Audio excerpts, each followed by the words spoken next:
Hello bachcho, let's read the question. Question say that the distance of the point P having the coordinate is 1, B, C from x-axis is option A root under a square plus c square, option b square plus c square, option c a square plus b square, option d a b square plus c square. Discuss करते हैं। तो यहाँ पे इस question को करने के लिए की कॉन्सेप्ट क्या हो जाएगा,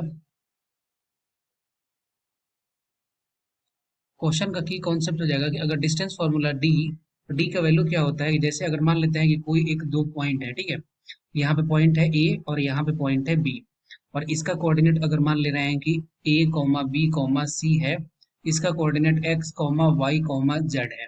इसके बीच का अगर डिस्टेंस चाहिए तो ये कितने के बराबर होता है, ये होता है root under x minus a to the whole square plus y minus b to the whole square और z minus c to the whole square. इस बेसिस पर हम लोग इस क्वेश्चन को सॉल्व कर सकते हैं। तो हमें बोल रहा है कि कोई एक पॉइंट है जिसका कोऑर्डिनेट दिया है p का, क्या दिया है, जिससे अगर कंसिडर करें कि ये x एक्सिस हो गया, ये y एक्सिस हो गया और ये z एक्सिस हो गया। ओके, और यहाँ पे कोई एक पॉइंट है p जिसका कोऑर्डिनेट है a comma b comma c।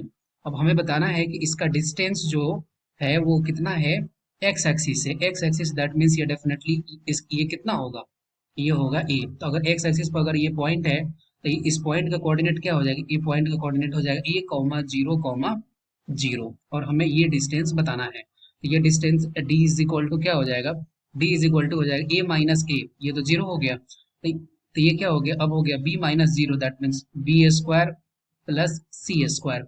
ये हो गया distance from the x axis. इस क्वेश्चन का राइट आंसर क्या हो गया, इस क्वेश्चन का राइट आंसर हो गया option b square plus c square root under.